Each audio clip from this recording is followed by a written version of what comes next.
Hello and welcome to Big Bang with me, Nabila. The government had been dilly-dallying about the implementation of Akrama Sakrama. Finally now, they have decided to implement it, and in a span of 1 week. We give you all the details of the scheme as also their positives and negatives. Here's a report. Finally, after a lot of dilly-dallying, the state government has decided to implement the Akrama Sakrama scheme.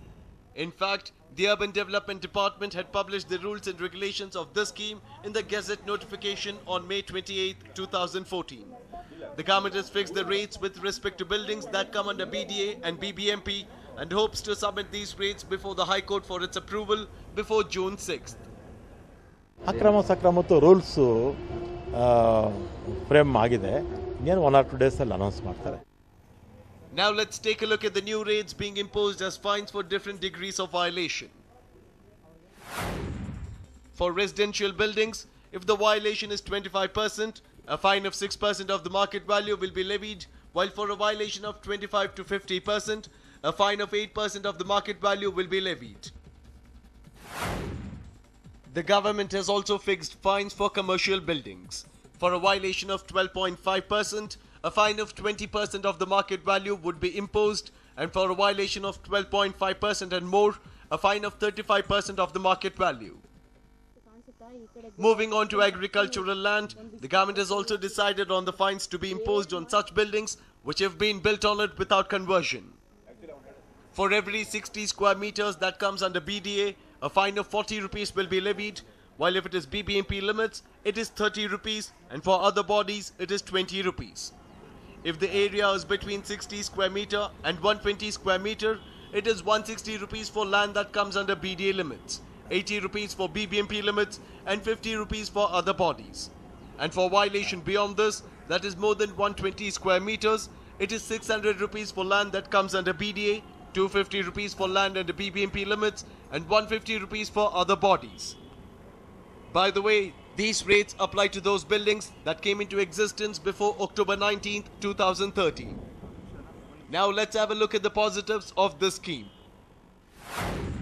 Many citizens of the state complain that it is not an easy task getting B-Khata. Now with the implementation of the scheme, the procurement of B-Khata would be easier. Also getting loans from banks would be much easier with this scheme. As many as 10 lakh people would stand to gain by it. And lastly, the government is expected to get a windfall of 32,000 crore rupees. But it is not that this scheme has only positives. Many wonder as to what will happen to violations of structures which go beyond 50%. Will the government go ahead and demolish such structures? Another point to be noted here is with the introduction of this scheme, will unauthorized layouts get a thumbs up? It is also speculated that builders will get to gain a lot. And lastly, with the implementation of this scheme, will it be giving a permission to create more chaos in the state? These are the questions that need answers.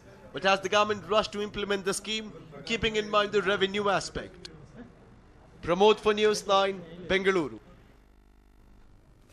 After facing the ire of the residents of Mandur over the past week, the Palike has now come under scrutiny of the Lokayukta and the Chief Secretary of the state. Following the reports of loud protest and violence at Mandur surrounding the mounting issue of landfills, Upalokayukta Justice Majge visited the village to see for himself just how bad the situation was. It is safe to say that he was shocked by what he had come across. Today, Justice Majge held a meeting with the BBMP officials and the Commissioner to give them an opportunity to explain themselves. The Palike Commissioner stated that they have various plans across the city and in Mandur to manage the garbage. But a few representatives of Mandur who were present at the meeting along with freedom fighter Doraiswamy stated otherwise. ಆ ಸಭೆಯಲ್ಲಿ ಏನಿರತಕ್ಕಂಥ ಚರ್ಚೆಗಳಲ್ಲಿ ಮಾನ್ಯ ಆಯುಕ್ತರು ತಿಳಿಸ್ತಾ ಇದ್ರು, ಹಲವಾರು ದಾಖಲೆಗಳನ್ನು ನೀಡಿದರು. ಈ ರೀತಿ ಮಾಡಿದ್ದೀವಿ, ಆ ರೀತಿ ಮಾಡಿದ್ದೀವಿ, ಒಣತ್ಯಾಜ್ಯ ಘಟಕಗಳು ಮಾಡಿದ್ದೀವಿ ಬೆಂಗಳೂರಲ್ಲಿ, ವಾರ್ಡ್ ವೈಸು, ಮಂಡೂರಲ್ಲಿ ಈ ರೀತಿ ಮಾಡಿದ್ದೀವಿ ಅಂತ ಹೇಳಿದ್ರು. ನನ್ನ ಮಟ್ಟಿಗೆ ಅವ್ರು ಏನು ಹೇಳಿದ್ದಾರೆ ಅವೆಲ್ಲ ಶುದ್ಧ ಸುಳ್ಳು. ಯಾಕಂದರೆ ಓನ್ಲಿ 5 or 10% ಸಹ ಇಂಪ್ಲಿಮೆಂಟ್ ಆಗಲಿಲ್ಲ. ಆ ರೀತಿ ಇಂಪ್ಲಿಮೆಂಟ್ ಆಗಿದ್ರೆ ಇವತ್ತು ಮಂಡೂರು ಸಮಸ್ಯೆ ಕಸದ ಸಮಸ್ಯೆನೇ ಬರ್ತಾ ಇರಲಿಲ್ಲ. ಯಾಕಂದ್ರೆ ನಮ್ಗೆ ಇರೋದು ಉದ್ದೇಶ ಎಷ್ಟೇ, ಹೊಸ ಕೆಲಸ ನಿಲ್ಲಿಸ್ಕೋಬೇಕು, ಹೊಸ ಕೆಲಸ ನಿಲ್ಲಿಸಬೇಕು, ಹಳೆ ಕೆಲಸ ತೆಗಿಬೇಕು ಅಷ್ಟೇ. Justice Majge seemed to have placed himself in the BBMP's shoes and even gave suggestions to fix the mounting garbage problem in the easiest possible way. The Palike seemed to have embraced it and has even agreed to cooperate with Upalokayukta's intention to personally inspect the progress.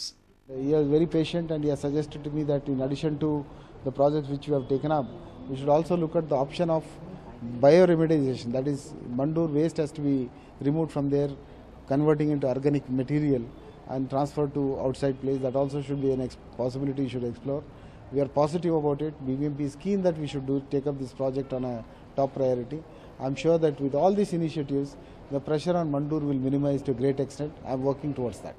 ನಮ್ಮದೊಂದು ಹವ್ಯಾಸ ಅನ್ರಿ ಚಟ ಅನ್ರಿ ಹಠ ಅನ್ರಿ ಯಾವುದಾದ್ರೂ ಒಂದು ಕೆಲಸಕ್ಕೆ ಹತ್ತಿದ್ರೆ ಅದು ನಾನು ಒಂದು ಹಂತಕ್ಕೆ ಮುಟ್ಟಿಸೋ ತನಕ ನಾನು ಅದಕ್ಕೆ ಹಿಂದಾಗೋದಿಲ್ಲ. ಅದು ಪ್ರತಿ ಮತ್ತೆ ಮತ್ತೆ ಮತ್ತೆ ಹೋಗ್ತಾ ಇರ್ತೀನಿ, ನೋಡ್ತಾ ಇರ್ತೀನಿ. ಮಧ್ಯದಲ್ಲಿ ಬಿಟ್ಟು ಜಾರೋದಲ್ಲ. ಏನಾಗುತ್ತೆ ನಮ್ಮದು ಕೆಲವು ಇತಿಮಿತಿಗಳದ ಅದರಲ್ಲಿ ನಾವು ಮಾಡಬೇಕಾಗುತ್ತೆ. Meanwhile, Principal Secretary Kaushik Mukherjee too has expressed his strong disapproval of what BBMP has done to Mandur. He further added that the possible involvement of real estate mafia might be one of the reasons for the current state of the village. He has stated that BBMP will have to face the consequences if an evident improvement is not seen in their environment. So there is no apathy, it is only a realization. See, problem is government works with, basically we do crisis management, but first we create a crisis. That's the problem. So ಅದಕ್ಕೆ ನಾವು crisis create ಮಾಡಿದ್ವಿ, ಅವಾಗ ಇವು manage ಮಾಡ್ತಾ ಇದೀವಿ. ಅದು ಮಾಡಬಾರ್ದು. ನಾವು ಫಸ್ಟ್ ಪ್ಲಾನಿಂಗ್ ಮಾಡಬೇಕು. ಮುಂದೆ ಕ್ರೈಸಿಸ್ ಬರೋದಿಲ್ಲ. ನಾನು ನಿಮ್ಗೆ ಆಶ್ವಾಸನೆ ಕೊಡ್ತಾ ಇದ್ದೀನಿ. ಇದು ನಾವು 6 ತಿಂಗಳು ಹೇಳಿದ್ದಾರೆ, ನಾವು 4 ತಿಂಗಳೊಳಗೆ ಸಾಲ್ವ್ ಮಾಡ್ತೀವಿ. ಈ ಒಂದೇ ಹಳ್ಳಿ ಮೇಲೆ ಬೀಳೋದು ಸರಿ ಇಲ್ಲ. ಅದಕ್ಕೆ ನಾವು ಕಾಲಮಿತಿ ಕೊಟ್ಟಿದ್ದೀವಿ ಕಾರ್ಪೊರೇಷನ್ ಕಮಿಷನರ್ಗೆ. ಅದು ನಿರ್ದಿಷ್ಟ ಟೈಮ್ ಒಳಗೆ ಅದು ಬೇರೆ ನಮ್ಮ ಪ್ರೊಸೆಸಿಂಗ್ ಪ್ಲಾಂಟ್ ಶುರು ಮಾಡಬೇಕು. ಮಾಡದೆ ಹೋದರೆ ಕಾರ್ಪೊರೇಷನ್ ಅಧಿಕಾರಿ ಬಗ್ಗೆ ಮೇಲೆ ಕ್ರಮ ತಗೊಳ್ತೀವಿ ನಾವು. Well, apart from having to deal with the angry protest of the people of Mandur, BBMP seems to have earned the disapproval of Upalokayukta and the Principal Secretary with their erring ways. Will they be able to right their wrongs? Maltesh for News9, Bengaluru. The academic year has started and many schools have reopened, but is your kid studying in an authorized school? The Department of Public Instruction has declared 66 schools in the city as unauthorized. Have you got your child admitted to a new school this academic year? You will do well to go through the list of unauthorized schools put out by the Department of Public Instruction. The department has declared several schools unauthorized for many reasons.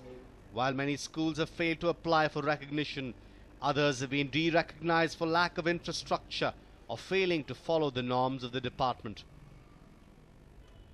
Bengaluru, which has been divided into 2 educational districts of North and South, has 66 unauthorized schools according to the department.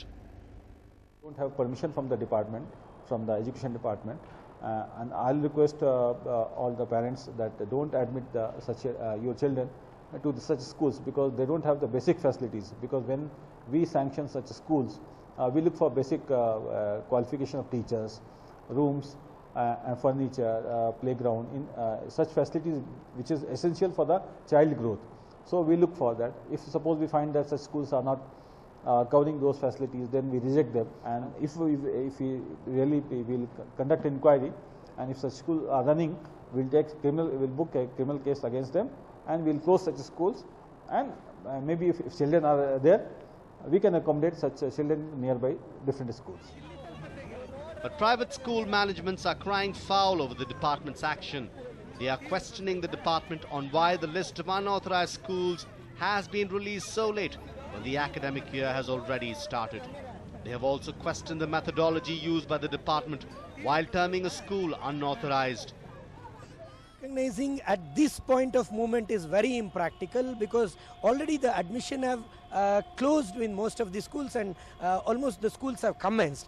And second thing is, if you de-recognize now, on what basis you have de-recognized, whether it is for the purpose of renewal of recognition or the school have not applied for the recognition, there are various angles to look into. So you can give a notice to the concerned schools because from past 1 year, the officials are in and around these same schools, and now bringing after the new academic is very impractical, and we don't welcome this. We urge the government to immediately see into the matter and stop this. The department claims that it will make alternate arrangements if these schools have already admitted children for this academic year. We only hope this tussle between the schools and the department doesn't spoil the career of the students. Harish Upadhyay, News9, Bengaluru. Moving on, the ever-beautiful Vidana Sauda and Vikas Sauda's beauty will only be enhanced soon, thanks to a project worth 11 crore rupees that will get underway from tomorrow. Take a look. Vidana Sauda and Vikas Sauda define the beauty of Bengaluru. But get ready, folks, for something that is going to enhance their beauty. A statue of Mahatma Gandhi will soon take shape in between Vidana Sauda and Vikas Sauda. It is said that the vacant 200 square feet space between these two structures will be utilized for installing the masterpiece. But what is the speciality of this statue? The towering beauty that will be a reality in few months will be approximately 40 feet tall, which includes 27-foot high statue with 13 feet pedestal. The total weight of the bronze statue will be close to 24 tons. Meanwhile, the government will be spending 11 crores on this project. While 7 crores 25 lakhs has been set aside for the statue alone, 3 crore and 75 lakhs has been kept for miscellaneous works. It has also sanctioned land measuring to 200 square feet in between Vidana Sauda and Vikas Sauda. Wow, a 40-foot tall structure surely has the potential of becoming the center of attraction in Namma city. Even the Legislative Council chairperson D.H. Shankar Murthy, who heads the committee, has expressed his happiness over the state government's initiative. Meanwhile, Chief Minister Siddaramaiah will lay the foundation stone at 11 a.m. tomorrow. Well, the government had undertaken this project in 2010. But the land that was earmarked for installation of the statue was under the jurisdiction of the Horticulture Department. So the government had to move the court to lay its hand on the property before deciding to move ahead with the said project. The government has given a deadline to the sculptors to make their masterpiece and install it on Mahatma Gandhi's birthday.